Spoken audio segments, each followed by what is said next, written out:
Sudahlah, keabsahan ijazah kok digugat ke pengadilan perdata, pengadilan bilang bukan wewenang saya. Jadi benar pengadilan itu bilang, NO, saya tidak dapat menerima ini karena bukan wewenang. Tugas pengadilan itu bukan mencabut ijazah. Terus jawab apa dong? Pencabutan itu minta ke UGM, ngomong UGM yang mengeluarkan. Kok saya disuruh menyatakan tidak sah? Kalau Kalimantan suruh nyatakan tidak sah, pasti NO dong. Kalau mungkin minta agar pengadilan memerintahkan UGM untuk mencabut gitu, itu jadi perkara, pihaknya jadi UGM. Maka saya bilang, UGM tidak usah melibatkan diri lah, apa buang-buang waktu begitu. Sebelum lanjut, ayo subscribe dulu. Yang subscribe rezekinya dilancarkan setiap hari. Seakan-akan apa? Mahfud MD sekarang sudah berubah. Sudah mendukung Pak Jokowi. Dia mengatakan bahwa kalau ijazahnya Pak Jokowi palsu, keputusannya tidak batal. Lah iyalah, bukan karena mendukung, memang begitu. Coba, teori apa yang bisa menyatakan itu? Kecuali pidana ya. Kalau pidana personal, bukan pada keputusan ketatanegaraan. Iya, saya bilang. Yang saya katakan begini, ada yang tanya juga, Pak Mahfud, Anda kok nggak ikut nih, ikut dalam gerakan menggugat ijazahnya Pak Jokowi? Saya nggak punya kepentingan. Apa kepentingan saya? Nggak ada. Makanya itu ditolak oleh pengadilan tuh, bukan karena pengadilannya salah. Gini, mari saya jelaskan. Biar nanti saudara kalau mencari celah ngatur pelanggaran presiden yang terlanjur terjadi itu, di undang-undang kepresidenan mau diatur bagaimana. Saya dengar paper yang masuk sudah banyak. Coba nanti dipilih butir. Ya begini, yang gugat ijazahnya Jokowi ini pertama masuk ke gugatan peradilan perdata. Sudahlah, keabsahan ijazah kok digugat ke pengadilan perdata, pengadilan bilang bukan wewenang saya. Jadi benar pengadilan itu bilang, NO, saya tidak dapat menerima ini karena bukan wewenang. Tugas pengadilan itu bukan mencabut ijazah. Terus jawab apa dong? Lagi pula, kalau perdata itu ya seperti teorinya, perdata itu yang menimbulkan hak dan kewajiban. Orang bisa melakukan gugatan perdata kalau ada perjanjian kontraktual, kontrak di antara kedua pihak di mana yang satu tidak memenuhi syarat. Kapan Pak Jokowi melakukan kontrak dengan orang yang menggugat itu? Mewakili siapa dia? Iya kan? Pengadilan begitu. Saya tidak membela Pak Jokowi, tidak juga membela pengadilan. Benar dia, justru kalau dia memutus salah pengadilan negeri itu. Terus kemana dong? Nggak ada kok. Pihak yang dirugikan siapa? Secara perdata. Siapa yang perdata itu kan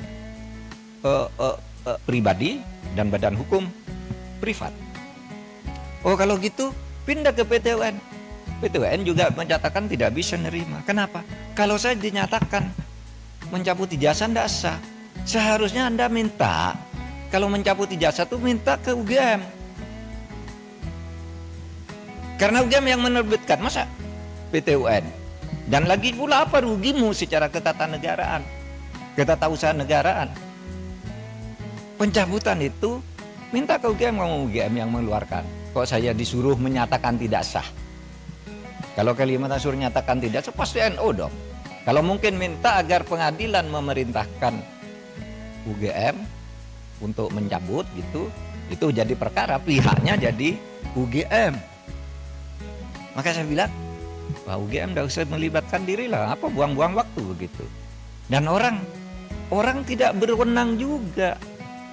Lembaga hukum perdata privat, kelompok orang datang ke UGM memaksa saya meminta lihat ijazahnya Pak Jokowi. Nggak bisa. Kalau begitu setiap orang bisa datang ke sana minta melihat ijazahnya Pak Mahfud apa. Gitu. Misalnya, saudara nulis nih kayak ini. Profesor Dr. Muhammad Mahfud MD SHSU, benar.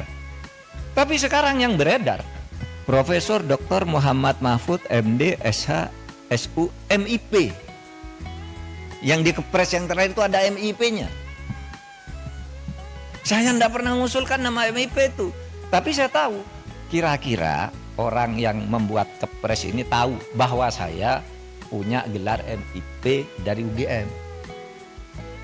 Tetapi MIP itu sudah ditulis di SU itu, karena saya lulus UGM S2 itu. Waktu itu lulus tahun 87 itu gelar S2 UGM namanya SU, Sarjana Utama. Sesudah itu ganti MA, Magister Artium. Sesudah itu berubah Magister Ilmu Politik, Magister Ilmu Hukum, Magister Ilmu Teknik, kayak gitu-gitu. Sebenarnya SU itu sudah mewakili MIP. Kalau orang lalu minta kemarin cabut, saya tidak masang sendiri, saya tidak tahu. Mungkin pada waktu itu yang ngetik kepres saya itu Pak Pratikno, karena saya lulusan di sekolahnya Pak Pratikno atau Pak Ari Wipayana. Nah, oleh sebab itu sekarang saya katakan kalau gitu masuk ke pidana.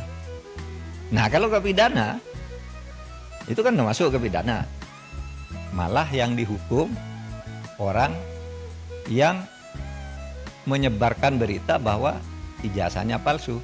Dihukum bener ya, dihukum masuk penjara 2 orang. Karena apa? Dianggap menyebarkan berita bohong. Sekarang masih di penjara, belum keluar. Malah yang punya ijazahnya tidak dipersoalkan. Sekarang jalurnya sudah masuk, tinggal politisnya bisa enggak? Karena yang dilaporkan sekarang, ya, yang dilaporkan sekarang itu adalah pemilik ijazah dan sudah dilaporkan ke Bareskrim.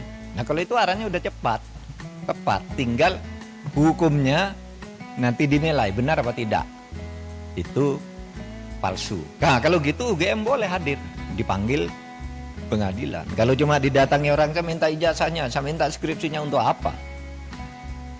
Kalau saya enggak boleh. Sudah benar tuh UGM.